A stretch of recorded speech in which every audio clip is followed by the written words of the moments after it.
In jou Bybel oopmaak by 1 Samuel hoofstuk 2. Ek het verlede week Handelinge klaar gepreek.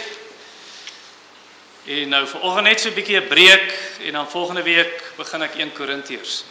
Maar hierdie teks 1 Samuel 2 het my baie diep getref.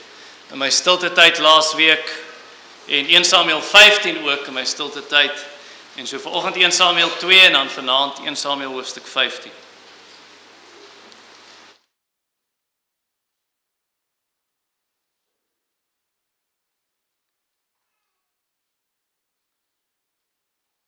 Samuel 2, ons gaan lees van vers 12 tot die einde van die hoofstuk. Kom ons bid eers saam.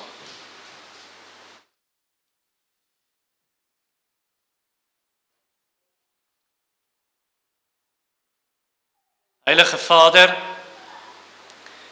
ons bring onsself voor U vanoggend as U skepsels van stof. Ons is nietig, ons is broos. Soos Job se vriend vir hom gesê het, so is dit vir ons, jy is afgeknyp van 'n stukkie klei. Here, wil U ons swakheid sien, maar wegsteek agter Jesus Christus se sterkte en krag, want ons swakheid is 'n geleentheid vir U krag. U krag word in swakheid volbring, wanneer ons swak is, dan is U sterk. Ons bid dat U asseblief vir ons geopende hart gee en help ons, Here, daar's baie dinge wat ons aandag kan aftrek. Die week kom, skool moet begin, mense gaan terug werk toe en dan kan ons nou dagdroom oor die dinge wat moet gebeur voor Woensdag se skole open. Maar help ons om nie nou daaraan te dink nie, maar ons aandag te gee hier en U woord in te neem. Bewaar ons teen die duiwel en help ons dan ook om te gehoorsaam wat ons leer. In Jesus naam. Amen. Wat dink jy van hierdie stelling? Dink jy is waar? Jesus maak kerke toe. Nie Satan nie. Jesus maak kerke toe. Is dit waar? Die Bybel sê dit is. Jy onthou die vers waar Jesus vir Petrus sê, ek sal my kerk bou en die poorte van die hel, of die doderyk, sal dit nie oorweldig nie. So Satan kan nie 'n kerk toemaak nie. Jesus sê in Openbaring 2 vers 5 vir die kerk in Efese, as jy jou nie bekeer nie, gaan ek jou kandelaar verwyder, jou getuienis, die lig wat jy moet uitdra in die wêreld. Ek gaan julle kerk toemaak, sê Jesus. So daai stelling is waar. En in die jare, dis nou rofweg 500 na Christus tot 1500 na Christus. Daai 1000 jaar staan ons bekend as die donker eeue. Nee, of die middeleeue. In daai kerk kan jy jou indink, jy was 'n Christen in daai tyd. Jy was 'n Christen in daai tyd gewees. Jy het gesmag, jy was desperaat om 'n goeie Christelike kerk te kry en daar is nie een. Dis bitter min, jy gaan ver soek. Daar's amper nie een op die hele planeet nie. Wat sê jy doen in daai tyd? Daar is nie een, want God het die kerke toegemaak. Jesus het oorlog gemaak teen die kerk. Ek gaan jou net nou 'n vers in die Bybel wys wat dit sê. En so was dit in Eli se tyd. Eli is nou die priester gewees toe Samuel klein was. So was dit in Eli se tyd en so is dit in ons dag in Suid-Afrika in 2015. Dat dinge is nie reg nie. Dinge is nie altyd lekker nie. En vandaar die tema, God se oorlog teen die kerk. Kom ons kyk heel eers na punt nommer 1, sonde, in vers 12 tot 21. Maar die seuns van Eli was niks werd. Hulle het die Here nie erken. Die handelswyse van die priesters teenoor die volk was so. As iemand 'n offer slag, dan kom die dienaar van die priester, net soos die vleis kook, met 'n 3-tand vurk in sy hand, hy steek dit in die kastrol of in die pot of die pan of die skottel, alles wat die vurk optrek, vat die priester vir homself. So het hulle met al die Israeliete gedoen, wat daar in Silo kom, of gekom het. Selfs voordat hulle die vet aan die brand steek, kom die dienaar van die priester en sê vir die man wat offer, gee vleis vir die priester om te braai, want hy sal nie gekookte nie, maar net rou vleis van jou vat. As die man vir hom sê, laat hulle net eers die vet aan die brand steek, dan neem jy vir jou soos jou siel begeer. Dan sê hy, nee, jy moet dit nou gee. En so nie, dan vat ek dit by jou met geweld. En die sonde van die jong manne was baie groot voor die aangesig van die Here, want die mense het die offer aan die Here verag. Maar Samuel het as seun gedien voor die aangesig van die Here, omgord met 'n linnen skouerkleed. En sy ma was gewoond om vir hom 'n klein manteltjie te maak, wat sy van jaar tot jaar vir hom gebring het as sy met haar man opgaan om die jaarlikse offer te bring.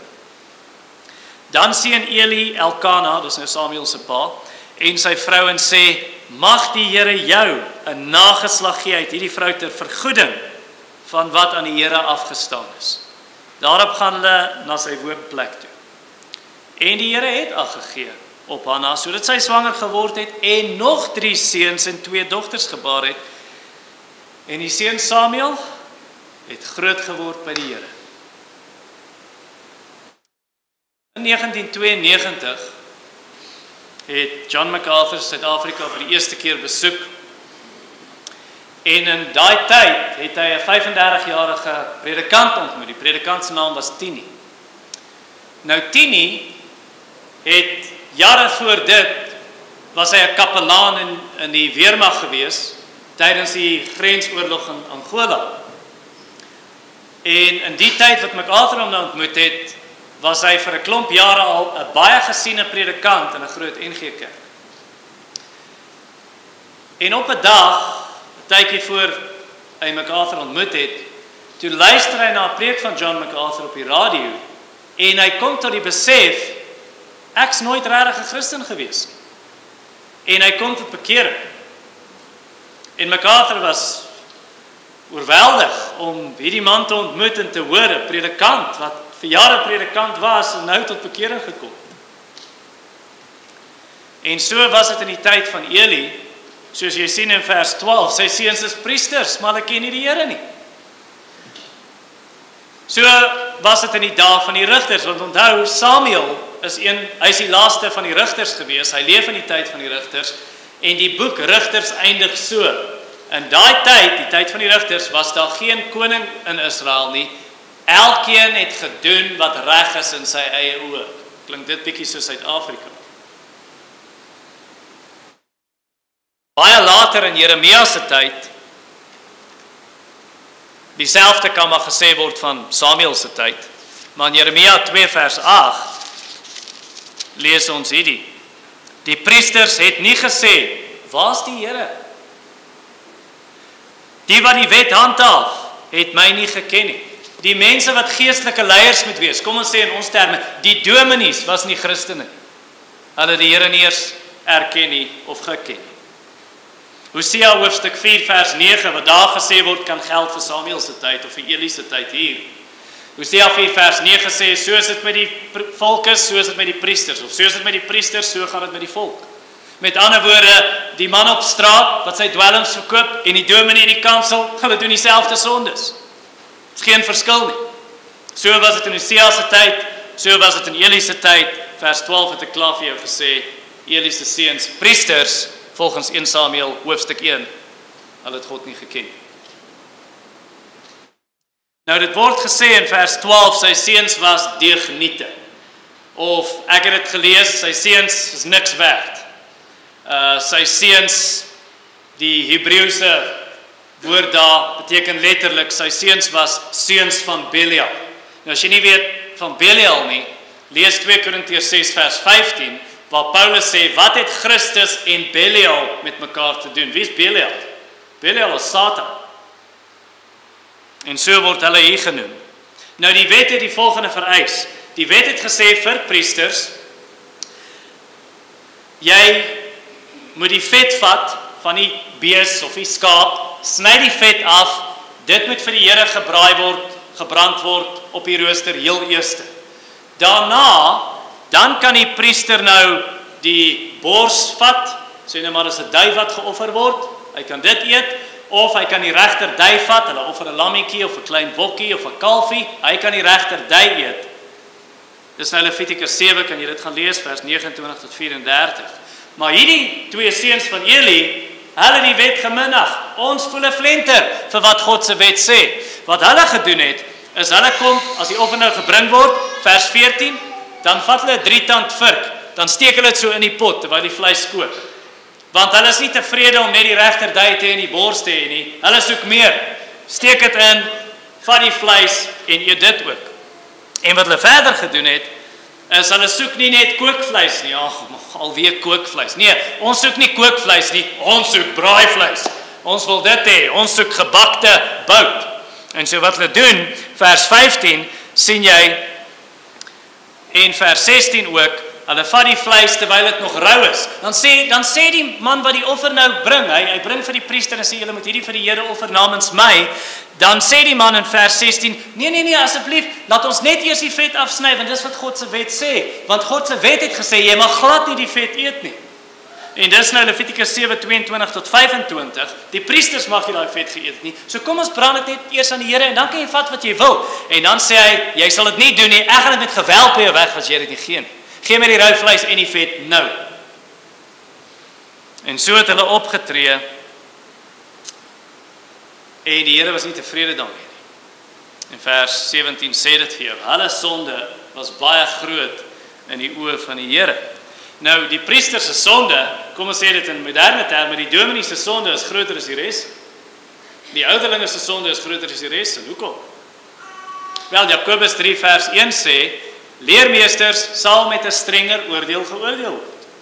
Want jy sê vir ander wat hulle moet doen en nie moet doen nie, soos Romeine 2, jy sê vir ander moenie steel nie, maar steel jy. Jy sê vir ander moenie egbreek pleeg nie, pleeg jy egbreek. Jy sê vir ander moenie X, Y of Z doen nie, maar jy pleeg tempelroof en so aan en so aan. In Lukas 12 het Jesus gesê, daar's 'n slaaf.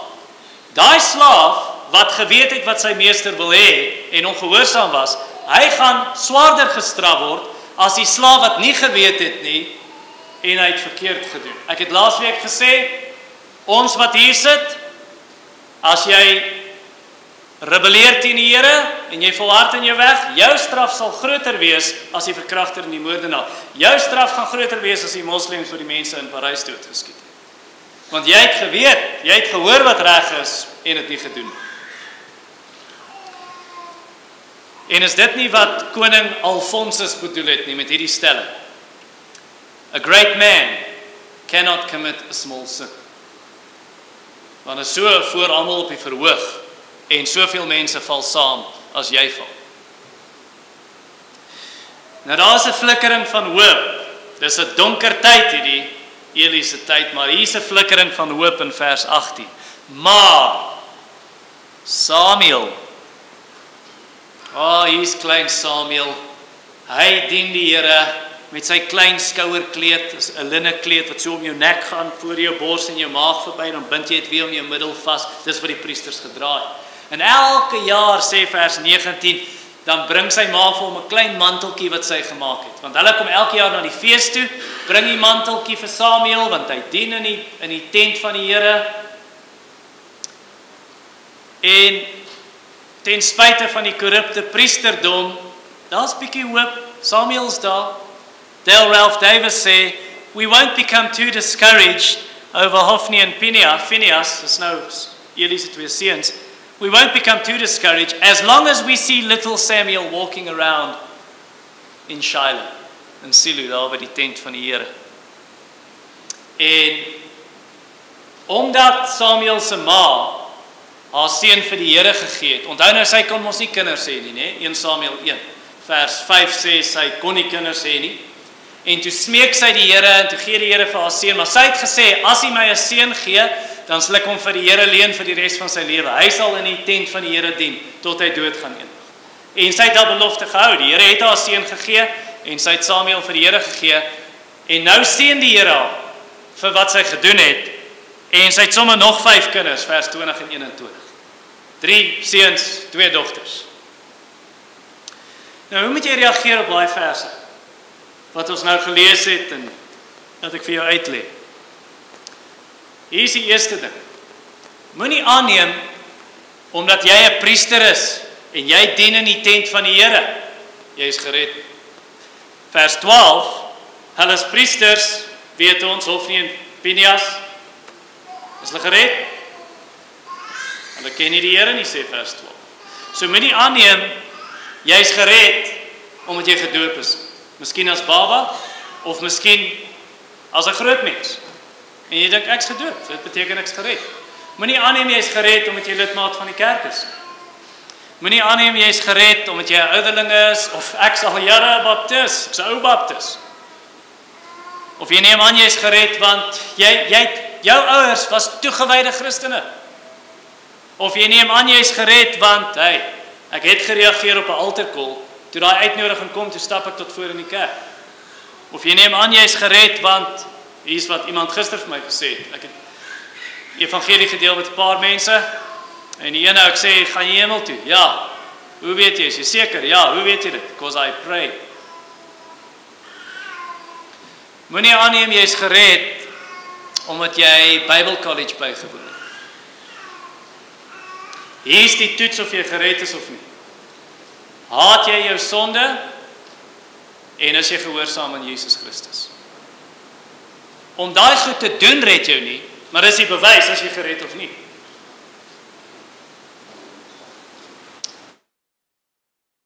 So dis wat ons moet hê, as dit nie so is in jou geval nie, wel, moenie moedeloos huis toe gaan en sonder antwoorde en hopeloos huis toe gaan nie, kom ek gee vir jou antwoorde. Wat jy moet doen is, jy moet jou sonde vat, los jou sonde by die kruis. Jesus het gesterf vir sondaars, so los dit daar, Jesus het met dit afgereken, vertrou op hom. En dan verruil jy jou vuil, smerige selfgeregtigheid. Ek is 'n ouderling, ek is 'n dominee, ek is 'n ou baptis. Los daai selfgeregtigheid, moenie daarop staat maak nie. En dan verruil jy dit vir Jesus se perfekte geregtigheid, sy perfekte wetsonderhouding, sy perfekte gehoorsame lewe aan sy Vader. En jy doen dit deur die geloof. Nog 'n les vir ons uit hierdie verse is, jy sien in vers 17 aan die einde, Eli se seuns, hulle die offer van die Here verag. Hulle het 'n bespotting gemaak van die offer. Nou ons kan dit ook doen vandag. Jesus is geoffer vir ons sonde, en ons het 'n prentjie van daai offer. Wat is die prentjie van daai offer van Jesus se kruisdood? Dis die nagmaal. So volgende Sondag aand is nagmaal. Moenie 'n bespotting maak van die nagmaal nie. Kom ek sê jou hoe mense bespotting maak van die nagmaal. Een is, jy maak 'n bespotting van die nagmaal, as jy die nagmaal gebruik, of jou kinders gebruik die nagmaal, en hulle verstaan nie waaroor dit gaan nie. En jy verstaan nie mooi waaroor dit gaan nie. Dan maak jy 'n bespotting van die nagmaal. Of, as jy bitter is, en jy wil nie mense vergewe nie, en jy gebruik die nagmaal, of met jou linkerhand vat jy die brood en die wyn, en met jou regterhand steek jy sonde weg agter jou rug, of in jou hart koester jy dit, dan maak jy 'n bespotting van die nagmaal. Of as jy dink, jy's waardig om die nagmaal te gebruik op grond van jou goeie lewe, dan maak jy 'n bespotting van die nagmaal. Wat jy moet doen, is hou op om te rus op jou eie geregtigheid. Hou op om staat te maak op jou goeie lewe, en maak staat op Jesus se perfekte lewe, sy volmaakte offer aan die kruis. Nie op jouself nie, anders maak jy 'n bespotting daarvan. Jy weet, baie mense sê, nee, ek gebruik nie die nagmaal nie, want ek voel nie waardig nie. Natuurlik is jy nie waardig nie. Wanneer gaan jy dit gebruik? Wanneer jy waardig voel?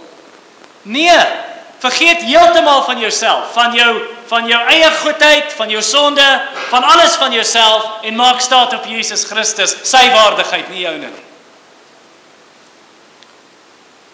En dan ook, jy maak 'n bespotting van die nagmaal, soos Eli se seuns van hierdie offers gemaak het, as jy wegbly van die nagmaaltafel. Somme net. Ja, ek weet dis nagmaal, ek's 'n Christen, en ek weet dis nagmaal Sondag, maar ek gaan ski. Dit is om met minagting te sê, dis nie vir my belangrik nie. En dan is jy soos Eli se seuns. Hoekom is dit belangrik dat jy moet bekeer en wegdraai van sonde en nie soos Eli se seuns wees nie? Hier is hoekom. 1 Petrus hoofstuk 4 vers 17. Hierdie is nogal 'n sterk vers. En dis presies wat hier gebeur in 1 Samuel 2. 1 Petrus 4 vers 17, die tyd is daar dat die oordeel moet begin waar? By die huis van God. En dis wat God in 1 Samuel doen. Hy bring oordeel heel eers in sy eie huis, waar dinge nie reg is. En as ons nie bekeer van ons sonde nie, gaan oordeel kom. Openbaring hoofstuk 2 vers 5 sê Jesus, as jy jou nie bekeer nie, gaan ek jou kandelaar verwyder. Openbaring 2 vers 16, as jy jou nie bekeer nie, hier is die vers, sal ek oorlog maak met jou, met die swaard van my mond. Jesus maak oorlog teen sy eie kerk, dis waar ek die tema gekry het. Openbaring 2 vers 23, Jesus sê, daar's 'n vrou in daai kerk, sy leef in seksuele sonde, die kerk sê niks daaroor. En Jesus sê, omdat jy dit verdra, omdat jy niks daaroor sê nie, gaan ek teen jou kom, ek gaan jou op 'n siekbed werp, ek gaan jou kinders doodmaak.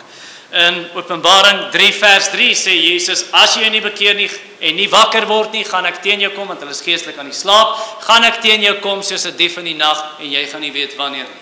Openbaring 3 vers 16 sê Jesus, jy is nie warm nie, jy is nie koud nie, jy is lou, daarom gaan ek jou uit my mond uitspoeg. Jesus sê al daai dinge vir kerke. En daarom is dit belangrik dat ons bekeer. Hier is die ergste een seker. Op 1 Korintiërs 11 vers 29 tot 31 gaan oor die nagmaal en Jesus sê, omdat julle die nagmaal misbruik, daarom is daar baie onder julle wat swak is, wat siek is en wat dood is. So is ernstig dat ons moet bekeer van ons sonde, waar ons sien dinge is nie reg. Ja, ek weet ons is almal kerkmense en ek glo die meeste van ons is weergebore. Ek ken nie almal van julle se harte nie, maar as dinge nie reg is nie en jy's net 'n kerkmens en nie 'n Christen nie, bekeer jy. So dit is nommer 1, sonde. Nommer 2, oordeel, vers 22 tot 36. Maar Eli was baie oud. En as hy hoor alles wat sy seuns aan die hele Israel doen, dat hulle gemeenskap hou met die vroue wat dien by die ingang van die tent van samekoms, dan sê hy vir hulle, waarom doen julle sulke dinge? Dat ek van hierdie volk julle slegte dinge moet hoor? Dit moet nie wees nie, my seuns. Want dis geen goeie gerig wat ek hoor nie. Julle maak dat die volk van die Here oortree. As 'n mens teen 'n mens sondig, dan beslis die owerheid oor hom. Maar as 'n mens teen die Here sondig, wie sal dan vir hom as skeieregter optree? Maar hulle het nie na die stem van hulle pa geluister nie, want die Here wou hulle doodmaak. Maar die seun Samuel het toegeneem in grootte en in guns by die Here, sowel as by die mense. En daar het 'n man van God by Eli gekom en vir hom gesê, so spreek die Here. Het ek my nie duidelik geopenbaar in die huis van jou vader toe hulle in Egipte in die huis van Farao was nie? En ek het hom vir my as priester uitgekies uit al die stamme van Israel om op my altaar te klim, om die reukwerk aan die brand te steek, om die skouerkleed te dra voor my aangesig. En ek het aan die huis van jou vader al die vuuroffers van die kinders van Israel gegee. Waarom verag julle my slagoffer, my spysoffer wat ek in my woning beveel het? En eer jy jou seuns meer as vir my, deur julle vet te voer met die beste van elke offergawe van my volk Israel? Daarom spreek die Here, die God van Israel. Ek het wel duidelik gesê, jou huis en die huis van jou vader sal voor my aangesig wandel tot in ewigheid. Maar nou spreek die Here, dis ver van my. Want die wat my eer sal ek eer, maar die wat my verag sal veragtelik wees. Kyk, die dag kom, dat ek jou arm in die arm van jou vader se huis sal afkap, sodat daar geen bejaarde in jou huis sal wees nie. Dan sal jy die benoudheid van my woning aanskou, en alles waaraan hy aan Israel goed sal doen.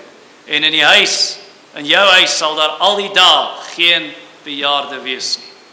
Maar ek sal, om jou oë te laat wegkwyn en jou siel te laat versmag, een vir jou nie uitroei van my altaar nie. En al wat aangroei uit jou huis sal op manlike leeftyd sterwe. En dit sal vir jou die teken wees wat oor jou twee seuns, oor Hofni en Pinias sal kom. Op een dag sal hulle albei sterf. En ek sal vir my 'n getroue priester verwek, wat sal handel soos dit in my hart en my siel is, en ek sal vir hom 'n bestendige huis bou, sodat hy al die dae voor die aangesig van my gesalfde kan wandel. En almal wat in jou huis oorbly, sal kom om hulle voor hom neer te buig vir 'n geldstukkie en 'n broodjie en hulle sal sê, voeg my tog by een van die priesterordes dat ek 'n stukkie brood kan eet. Ek het so 'n paar weke terug vir Deidre gesê, kinders is sondaars. Ons weet, hulle gooi tantrums, hulle jok, hulle selfsugtig, net soos ons. So kinders is sondaars en ek gee nie om as 'n kind stout is en hulle ouers gee hulle pak slaan.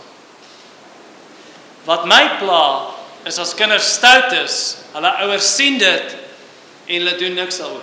Die kind gooi 'n tantrum, die pa sien dit, die ma sien dit en hulle sê niks. Dit pla my. En net so is dit met ons. Die beste Christen sal sonde doen nadat tot bekering gekom het. Dis 'n feit. Maar dit vervuil God se heilige naam as 'n Christen in sonde volhard. Ons sien dit en ons doen niks. Ons sê niks. En as ons nie die sonde in ons kinders gaan oordeel nie, en ek praat nie van veroordeel soos die hel nie, ek praat van jy maak 'n beoordeling, jy sê dis reg of is verkeerd, as dit verkeerd is, tree jy op, dan moet dissipline plaasvind. As ons nie die sonde in ons kinders en in ons kerke gaan oordeel nie, dan gaan God dit doen. En dan gaan God ons ook oordeel, omdat ons niks gedoen het. Openbaring 2 vers 20, daar is die vrou Isebel in die kerk, sy leef in seksuele sonde, die kerk sê niks. Ag nee, ons is 'n kerk van liefde. Ons gee nie om as mense sonde doen nie, want ons is lief vir almal en hulle kan maar in sonde volhard, dit maak nie saak nie, ons gaan niks sê daaroor. En Jesus sê, dan gaan ek julle kerk oordeel, omdat julle niks daaraan doen nie. Nou, ons gaan dit nou sien in die verse wat ek gelees het. In vers 22 tot 25, die 3 werkwoorde wat nou gebruik word, 3 spesifieke werkwoorde hier, is almal in die Hebreëse teks, almal in 'n voortdurende tyd. Voortdurende tydsvorm. Eerste een in vers 22 sê dit, maar Eli was baie oud en hy het gehoor wat sy seuns doen. Daai woord hoor in die Hebreëus is voortdurende tydsvorm. Met ander woorde, Eli het aanhoudend gehoor wat sy seuns doen. Aanhoudend kom mense en sê, Eli, wat doen jou seuns? En dan hoor hy die nuus en hy hoor die nuus en hy hoor die nuus. En hy hoor sy seuns sondig en hulle slaap met die vroue wat by die tent werk in vers 22. Daai kom uit Eksodus 38 vers 8 waar die vroue by die ingang van die tent gewerk het.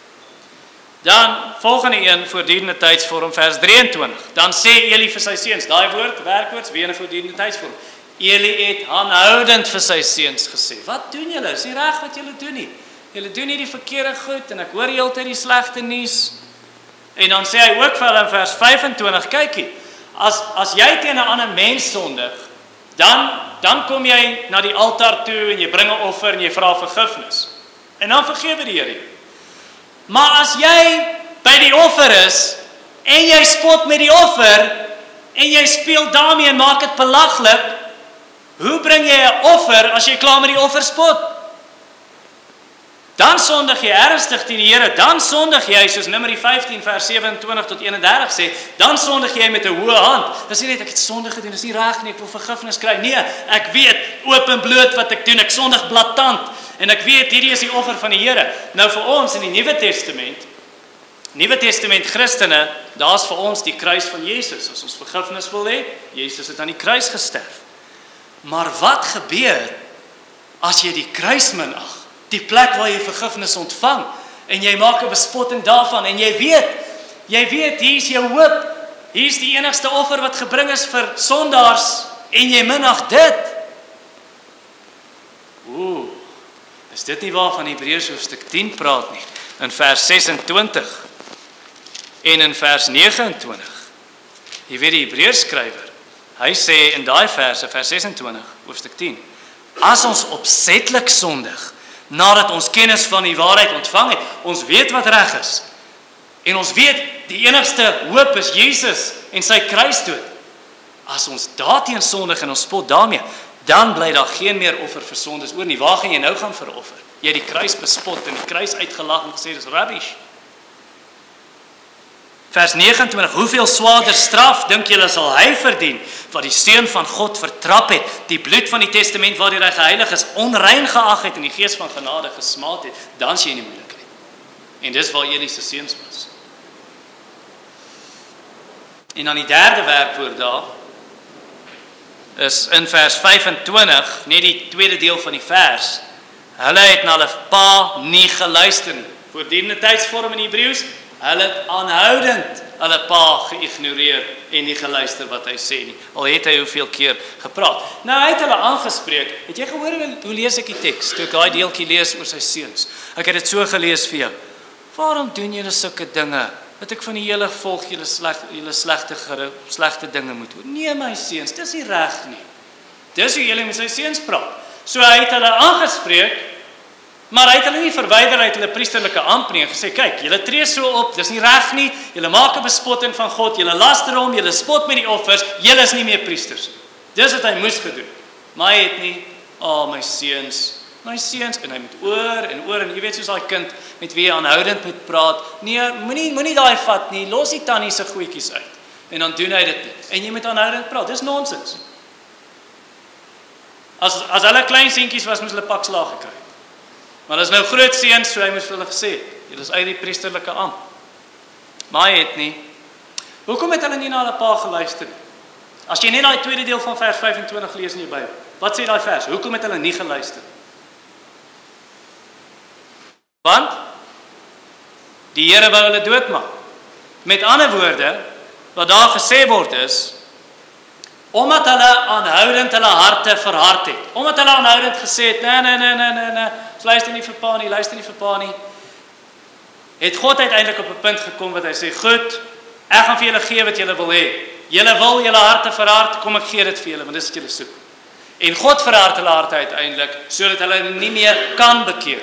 God se oordeel is uitgespreek, hy gaan hulle straf, hy gaan hulle doodmaak. Search the scriptures say, notice, it was the Lord's will to kill them for disobedience, but it wasn't the Lord's will that they should be disobedient. Hulle ongehoorsaamheid was hulle eie keuse. God het nie gemaak dat hulle sonde doen nie.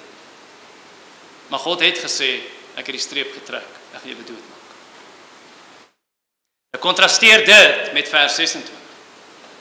Vers 26 sê, Samuel was anders. Samuel het groot geword in die guns met die Here. Ja, hy het in grootte toegeneem, want hy is nou nie meer 'n klein seentjie met 'n klein manteltjie nie, hy is nou 'n tiener met 'n mantel. So hy word nou groter en groter, en hy neem toe in guns by die mense. Almal hou van Samuel, almal dink Samuel is 'n goeie man. En hy neem toe in guns by die Here. Dis soos Jesus, nê? Want hy het daai vers in Lukas, waar dit sê, Jesus het toegeneem in grootte en in guns by God en die mense, of in grootte en wysheid en in guns by God en mense. Samuel is net so. Nou, hoe lyk iemand se lewe wat guns het by die Here? Want daai vers sê, hy het guns gehad by God. Ek het 'n paar verse in die Bybel opgesoek wat die woord guns gebruik. Hier's 'n paar. Iemand wat guns het by die Here is nederig. En hy vrees God se woord. Jesaja 66 vers 2 sê, dis die een op wie God sal ag gee. Dis die een oor wie God guns sal hê. Die een wat sy woord vrees en wat nederig is. Hebreërs 11 vers 6 sê, sonder geloof is dit onmoontlik om God te behaag. So as jy geloof in God het, dan gee hy guns aan jou. Spreuke 8 vers 35 sê, dat die een wat wysheid vind, sal lewe en God se guns sal oor hom wees. So Samuel was wys. Genesis 6 vers 8 en 9 sê vir ons, Noag het guns by die Here gekry, hy het opreg gelewe, hy was regverdig, hy was onberispelik, so niemand kon 'n vinger na hom toe wys nie. Dis hoe Samuel was. Hy het guns by die Here. Toe 'n tydjie later, toe kom daar 'n man van God na Eli toe. 'n Ander naam vir 'n man van God is net 'n profeet in die Ou Testament.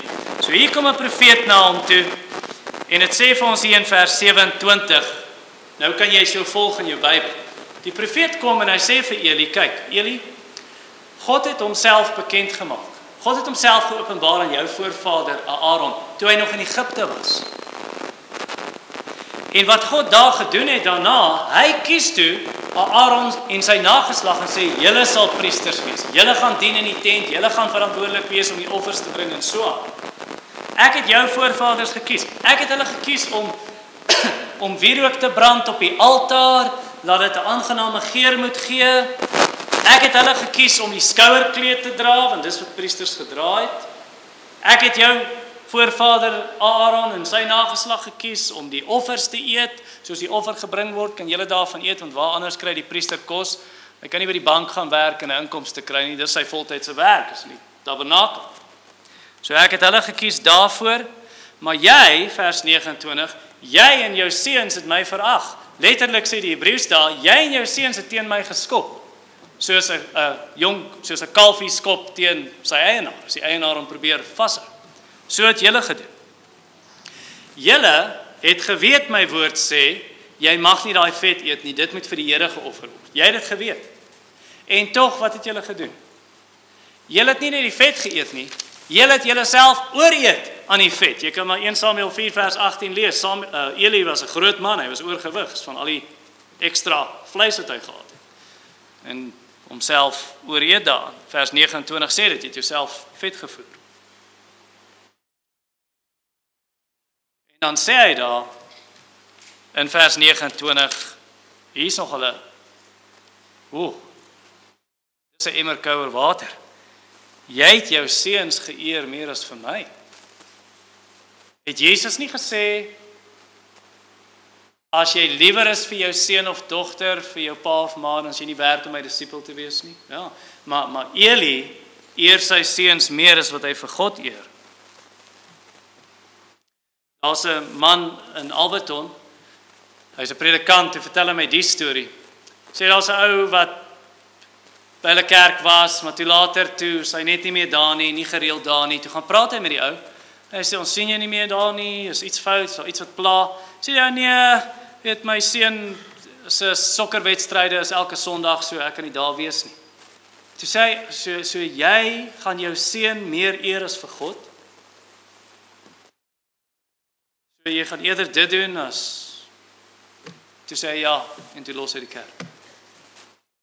Ja, dis wat Eli gedoen het. Eer jou kinders meer as vir God. En toe sê hy, kyk, ek het 'n belofte gemaak. Hier sê die profeet nou vir Eli in vers 30. Die Here sê hy het 'n belofte gemaak.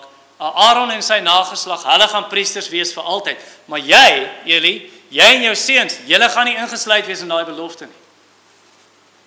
Ek gaan dit van julle af wegvat. Eksodus 29 vers 9 het gesê dat Aaron en sy nageslag die priesterampt sal besit tot in ewigheid. En daai wat die Here nou sê, jy gaan uitgesluit word, jy en jou nageslag, jy Eli, julle lyn, jou familielyn. Dit het gebeur in 1 Konings 2 vers 26 en 27. Toe sal priester Abiatar wat gedien het in die tyd van Dawid en toe Salomo koning word, Dawid se seun. Toe sê Salomo vir hom, jy's nie meer priester nie. Vers 27, so het Salomo dan van Abiatar weggedryf, sodat hy nie meer die priester van die Here was nie, om die woord van die Here te vervul, wat hy oor die huis van Eli in Silo gespreek het. Daai belofte het presies gebeur, soos God gesê het. Die Here sê in vers 30, die wat my eer, ek sal hulle eer. Die wat my verag, ek gaan hulle verwerp. En hy sê dan vir hom in vers 31, jou nageslag, nie een van hulle sal oud word nie. Hulle almal gaan jonk sterf. En dit het gebeur soos die Here gesê het, want in 1 Samuel 22 vers 18 en 19 maak Doeg die Edomiet 85 priesters dood op een dag. En dan sê die Here verder hier, die man van God sê vir hom in vers 32, daar gaan 'n tyd kom van benoudheid. Jy gaan benoud wees oor my woning. Dit het gebeur in die volgende hoofstuk, of 2 hoofstukke later, in hoofstuk 4. Toe is die ark van die Here weggevat, en Eli wonder die hele tyd terwyl die oorlog aangaan, gaan die Filistyne die ark vat, gaan die Filistyne die ark vat, en toe kom die nuus, hulle het die ark gevat, Eli slaan agteroor en hy breek sy nek, en hy's dood. Vers 33 sê hy, jou oë sal wegkwyn, jou siel gaan versmag, want daar's een uit jou nageslag. Ja, die meeste, almal van hulle gaan doodgaan, hulle gaan nie oud word nie. In hulle man wees, in hulle sterkste dae op aarde sal hulle doodgaan. Maar daar gaan een van jou nageslag wees. Hy gaan angstig raak. En dit het gebeur in 1 Samuel 22:19. Abiatar, daai einste priester vir wie Salomo gesê het, jy is nie meer priester nie. Al die priesters is doodgemaak, 85 op een dag, behalwe Abiatar.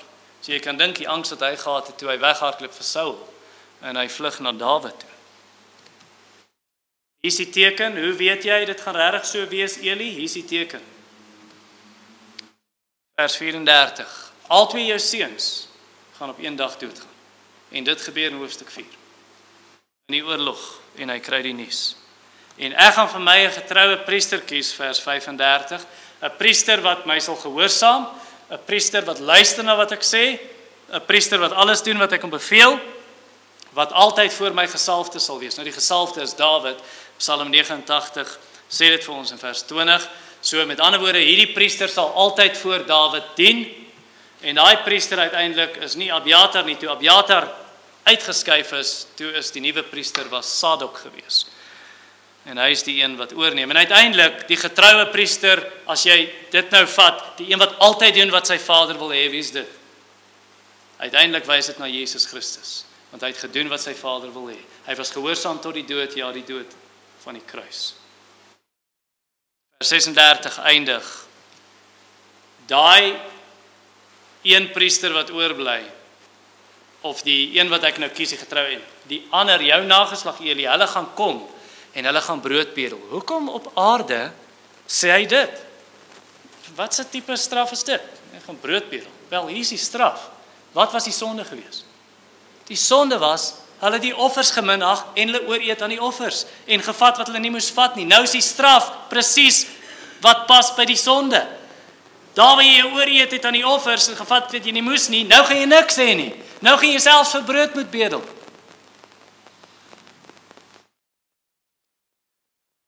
Ons vat lesse uit hierdie verse. Ons moet in die lig van hierdie verse die sonde in ons kinders se lewens aanspreek, tugtig. Noem dit oordeel as jy wil. Jy weet ek bedoel nie veroordeel en bitter krities wees nie. En dieselfde in ons kerke, waar ons sonde sien, en ek praat nie van ons as polisiemanne wat almal se sonde uitkyk nie. Ek praat van as iemand in rebelse sonde volhard. Dan moet ons dit aanspreek, ons moet optree. Hier is hoe jy dit doen. Kom ek praat eers met die ouers en met oupas en oumas. Die sonde in jou kinders, dis baie belangrik, dat jy dit in toom hou wanneer hulle klein is. Ek beloof jou, as jy dit nie in toom hou as hulle klein is nie, jy gaan dit nie reg kry as hulle 17 is nie. En jy wil dan begin en sê, kom ons sorteer dit dan uit. So hou dit in toom, pak sla maak 'n indruk op 'n kind as hy klein is. 'n Pak sla maak nie 'n indruk as jou seun 17 is en hy kyk af en hy's langer as jy nie. Ja, maar dit gaan nie lekker werk nie. So is belangrik om dit in te prent hulle klein is. Spreuke 22 vers 15 sê vir ons sotheid, dwaasheid is in 'n kind se hart, maar die tugroede, die beld of die houtlepel gaan dit uit hom uitdryf. Dit gaan hom help, so doen dit. Praat gaan nie help nie. Die kind moet pyn voel, die kind moet 'n koneksie maak. Net soos Eli, hy praat net met sy seuns, hy doen niks. Spreuke 29 vers 19 sê van slawe, dat jy kan jou slaaf waarsku, jy kan hom met woorde gaan hom nie verander nie. Hy gaan hoor wat jy sê, maar hy gaan nie doen wat jy sê nie. En dieselfde soos dit vir 'n slaaf was in daai tyd, soos dit vir 'n kind. Die klein kind, jy kan praat en sê, moenie dit doen nie. Dis nie mooi nie. En jy kan dit weer en weer sê, die was in die ore smelt nie. Die was in die ore smelt as daar hitte op die sitvlak is. Dan help dit om te doen wat reg is. As jy dit los en jy sê, man, ek gaan dit nou nie doen nie, want ek glo nie dis die regte manier nie. Sielkunde, die Bybel is oudtyds en sielkunde het ons nuwe dinge kom leer. Wel, as jy dit los, dan gaan jy die bitter vrugte pluk as daai kinders groot is. Ek kan vir jou 'n brief gee. Dit sal gebeur. Jy sal rus vir jou siel hê as jy die kind getugtig het en jou kinders mooi opgevoed het. Onthou, pak sla is nie die enigste deel van kinderopvoeding nie, net soos medisyne nie die enigste deel van jou dieet is nie. Dit is net 'n deel as jy siek is en pak sla is net as die kinders sonde doen. Maar jy gaan rus vir jou siel as jy jou kinders gedissiplineerd geleer het, hulle tugtig, hulle reg opvoed. Spreuke 29 vers 17 sê dit vir jou, dat as jy jou kind tugtig, dan gee jy rus vir jou siel, jy gaan goed slaap in die aand. Galasiërs 6 vers 7 tot 9, luister hoe begin die vers. Moenie dwaal nie, moenie jouself bedrieg nie. Hoekom sê Paulus dit? Want hy weet, dit is maklik om jouself te bedrieg en te sê, dit is so van ander kinders, maar dit is nie so van my kind nie. Ek kan my kind los en ek gaan nie my kind pak gee nie, hulle sal alright wees, hulle sal mooi uitdraai, al doen ek nie wat God in sy woord vir my sê nie. Moenie dwaal nie, God laat hom nie bespot nie, wat jy saai, sal jy maai. As jy saai, los die kind, laat die kind tantrums gooi, dan gooi daai kind tantrums op 'n ander manier wat jy nie kan beheer nie as hy 18 is. So jy moet dit beheer as hulle 3 jaar oud is en 2 jaar oud is en 5 jaar oud is. As jy na die gees saai, jy gaan lewe oes. As jy na die vlees saai, jy gaan vernietiging oes. So sorg dat jy reg saai en hulle reg opvoed. Kyk maar net as hulle groter is, as jy dit reg gedoen het, dan het jy kinders wat 16 jaar oud is. Sjoe, en daai tannie kan nie glo. Kyk hoeveel respek het daai jong man of daai jong meisie. Sy's ordentlik. Haar pa sê vir haar, hoorie, jy moet so en so doen, en dan sê sy ja ma, ja pa. Nou ek wil net gou 'n voetnotaatjie maakie, maar ek wil nie hê jy moet jouself verskoon nie. Dit is so dat party ouers hulle kinders reg opgevoed het en die kinders is rebels. Dit kan gebeur. Of dat die ouers hulle kinders nie reg opgevoed het nie en die Here was genadigheid ingegryp. Maar die algemene reël is soos wat ek hier beskryf het. Nou wat van kerkdissipline, kerktug? Wel, ons moet dit beoefen, die Bybel sê dit vir ons, maar hier is hoe ons dit moet doen. Ons moet dit met nederigheid doen, sê die Bybel vir ons. Galasiërs 6 vers 1 en 2, as iemand deur sonde oorval word, een van julle, moet die wat geestelik is, so iemand reghelp in 'n gees van sagmoedigheid. Ons moet sagmoedig wees en let op jouself dat jy nie ook versoek word nie. So moenie sê ek gaan vir daai mense regwys wat hulle verkeerd doen. Ek sal nooit so iets gedoen het nie. Ja, wag 'n bietjie. Moenie dit sê nie. As jy dink jy staan, pas op dat jy nie val nie. So wees nederig, dra mekaar se laste en vervul so die wet van Christus. Ons moet dit doen soos Jesus sê in Matteus 7 vers 5. Haal eers die balk uit jou eie oog uit, dan gaan help jy jou broer en sien daar's 'n splinter. Ek kom nie om jou te veroordeel nie, ek het 'n balk in my eie oog, maar ek wil jou kom help om op die regte weg gaan stap ons saam hierdie regte pad. Dis die gesindheid waarmee ons dit moet doen. Matteus 18, Jesus sê vir ons om dit te doen. As jy sien 'n ander Christen sondig, wat moet jy doen? Ag, bid net vir hom man, die Here sal dit uitsorteer. Dis net soos evangelisasie. Wat sien jy as daar 'n verlore sondaar is? Ag man, bid net vir hom. Moenie die evangelie met hom deel nie. Nonsens. Deel die evangelie. Bid en deel die evangelie. Bid en gaan na jou broer wat sondig en praat mooi met hom en probeer hom help. Dus as jy hom gehelp het, jy kan hom terugwen. As hy nie wil luister nie, dan vat jy 2 mense saam en sê ons moet hierdie Christen help. Ons kan nie laat dit so gaan nie. Ons moet daai persoon help. As hy nog nie wil luister nie, sê dit vir die kerk, sê Jesus. In vers 17, as hy nog nie wil luister nie, laat hom wees soos 'n heiden en 'n tollenaar. Sny hom af van die gemeente, maar hanteer hom steeds met liefde. Is dissipline nie liefde nie? Iemand het eendag vir my hierdie woorde gesê. Ek slaan nie my kinders met my hande nie, want my hande is daar om liefde te wys. Dissipline is liefde. As jy hom nie lief het nie, los jy hom dat hy doen wat hy wil en jy sien, hy gaan in die verderf beland, ag ek gee nie daaroor om nie. Dis om nie liefde te wys nie. Jesus sê in Openbaring 3 vers 19, ken jy hierdie vers? Die wie ek lief het, tugtig ek. Dis wat ons moet doen as ons regtig lief het. Is kerktug die ouderlinge se werk? Die ouderlinge moet leiding neem, maar is nie net die ouderlinge se werk nie. Kan 'n Christen soos Kain wees en sê vir die Here, ja, ek het gesien daai ander Christen het 'n rebellie volhard en van heel weggedraai en kan ek Engels sê gebackslide, maar ek sien my broer se oppasser nie. Ek kan nie dit sê nie. Hoekom is dit belangrik dat ons die sonde in ons huise en die sonde in ons kerk oordeel? Hier is hoekom dit belangrik is. Hoofstuk 3 vers 13 sê God vir Eli. Samuel praat nou met Eli. Hy's nou 'n bietjie groter. En God se woorde is dit. Die engel sê, Eli's sons blasphemed, and he did not restrain them. Jy het geweet, jou kinders is op die verkeerde pad, en jy het niks gedoen nie. Jy het geweet, jou broer of suster in die kerk, hou aan in daai sonde, en jy het niks gesê nie. En weet jy wat gaan gebeur? Esegiel 3 vers 20 en 21 sê, as jy sien 'n regverdige persoon dwaal af, en jy sê niks vir hom nie, dan gaan God daai persoon straf, en hy gaan die bloed van jou hande eis. As jy die persoon waarsku, en die persoon hou aan in sy sonde of haar sonde, dan is jy vrygeskeld.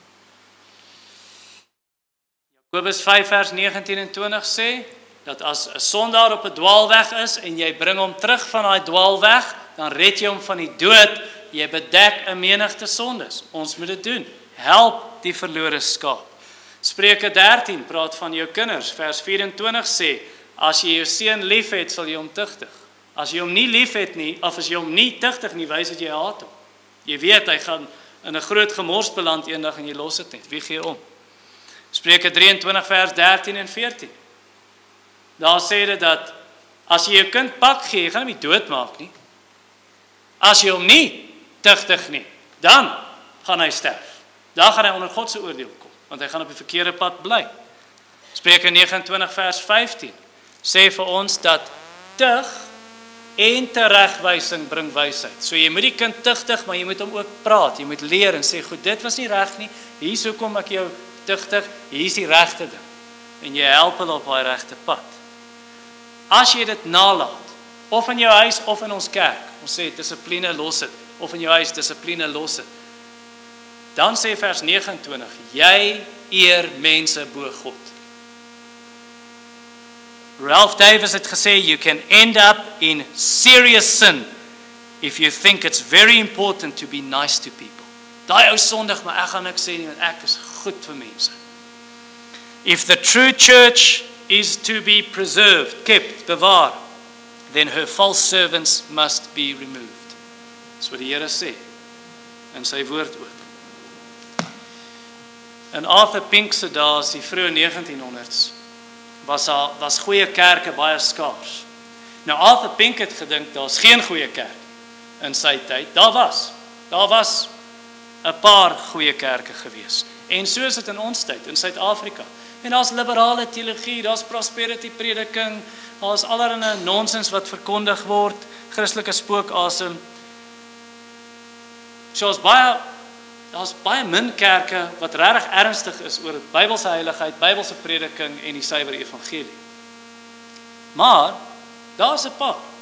Daar's hier en daar in ons land, daar's plekke waar daar goeie kerke is. Daar's 'n paar Samuels. Daar is enkele persone wat nie hulle klere besoedel het nie, soos Openbaring 3 vers 4 sê. En mag ons kerk so 'n kerk wees wat rein en heilig is vir die Here. Kom ons bid. Heilige Here, daar's dinge in die Bybel, ons is eerlik met U, partymal wil ons nie daai dele lees nie. Partymal wil ons nie 'n preek daaroor hoor nie, ons sal eerder die ander dele wil hoor. Maar dan is die gevaar daar vir ons dat ons soos die mense in 2 Timoteus 4 is wat hulle ore gestreel wil hê en leermeesters by mekaar maak wat net sê wat hulle wil hoor. So help ons om die volle raad van God te aanvaar en te sê hierdie is ook deel van die woord. Ons moet reg optree, ons moet liefde wys en liefde is ook tug. En mag ons dit ook in ons eie lewens ontvang. Nie net kyk waar ons ander help nie, maar ons lewens oopstel en sê, as ek op 'n verkeerde weg is, wys my tereg, help my. Want ons wil volhard op die regte pad tot die einde. Ons vra hierdie dinge in Christus naam. Amen.